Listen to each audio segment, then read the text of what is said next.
ఏదైనా సమస్య ఉంటే కలెక్టర్ దగ్గరికి పోండి, ధర్నా చేసుకోండి, ఆ రైట్స్ హక్కులు ఉంటాయి. అంతేగాని చీటికి మాటికి నాకు కడుపు నొప్పి లేచింది, నువ్వు టాబ్లెట్ వేసుకుంటుంటే కుదరదు. ఇది నేషనల్ హైవే.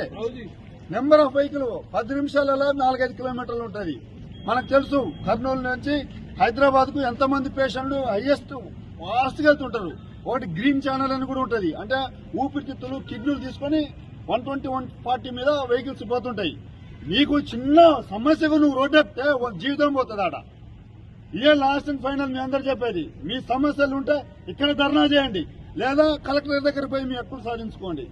నేషనల్ హైవే సరే కాదు, నేషనల్ హైవే మీద ఉంటే మాత్రం మీకు గెలవదు. ఆ కేసులు ఎట్లా ఉన్నాయో రైల్వే ట్రాక్ తెలుసు కదా కేసులు.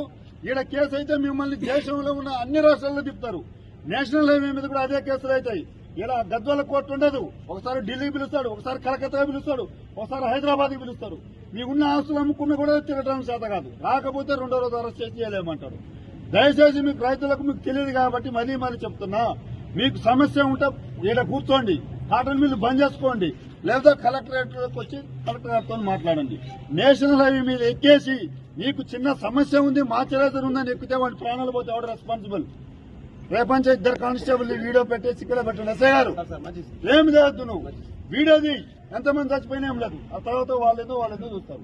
వాళ్ళు ఫోన్ చేస్తున్నారు, ఇంకొక 10 నిమిషాలు అయితే మేము వచ్చి తంతా ఉంటున్నారు. మీ అంతా ఇలా అందరూ పోలీసులు అందరూ మీటింగ్ లో ఉన్నాం, గద్వాల్లో ఉన్నాం. మీకు ఇష్టం వచ్చినట్టు ఒక ఏలా లేదు పాల లేదు రోడ్డు మీద ఎక్కితే ఏందన్నట్టు అది. దయచేసి ఆ పని చేయకండి. మళ్ళీ చెప్తున్నా, మీకు ఏదైనా సమస్య ఉంటే బండ్లు ఆపుకోండి, వచ్చి కలవండి, లేదా మా ఎస్ఐ గారు చెప్పండి. మాకు అన్యాయం జరుగుతుందంటే మా ఎస్ఐ గారు అవసరం వస్తే మిమ్మల్ని కలెక్టర్ గారికి తీసుకుపోతాం. క్లియర్ కదా? Okay, thank you.